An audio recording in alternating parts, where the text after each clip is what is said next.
The threat ofsevere weatheris returning across the southern plains as a developing system usheringin the polar vortex this week also may bring violent weather on Thursday.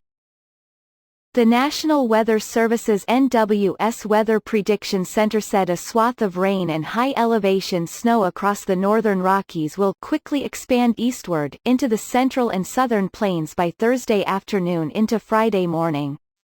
Strong to severe thunderstorms will be possible across the area, with locally heavy rainfall.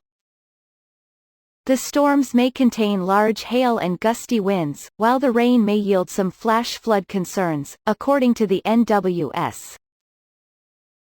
The best chance for severe thunderstorms on Thursday will be from the Texas and Oklahoma panhandles into central Oklahoma. According to the Storm Prediction Center, about 14 million Americans are under the threat of severe storms. Cities such as the Dallas-Fort Worth Metroplex, Oklahoma City, Lubbock and Midland, Texas, and eastward into Tulsa and Fort Smith, Arkansas. According to forecasters, the biggest threat will be severe hail and damaging thunderstorm gusts.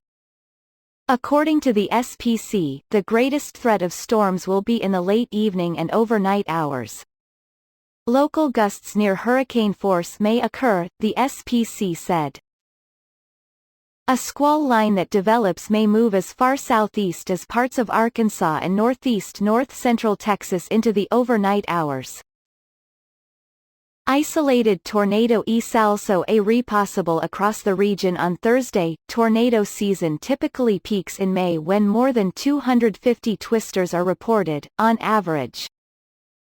Tornadoes are more likely to form in the southeast portion of the U.S. from mid-April to early May, Jeffrey Becerra, an associate professor of meteorology at the University of Oklahoma, previously told Fox News. Then, from late April to early June, the twisters transition westward into the Great Plains.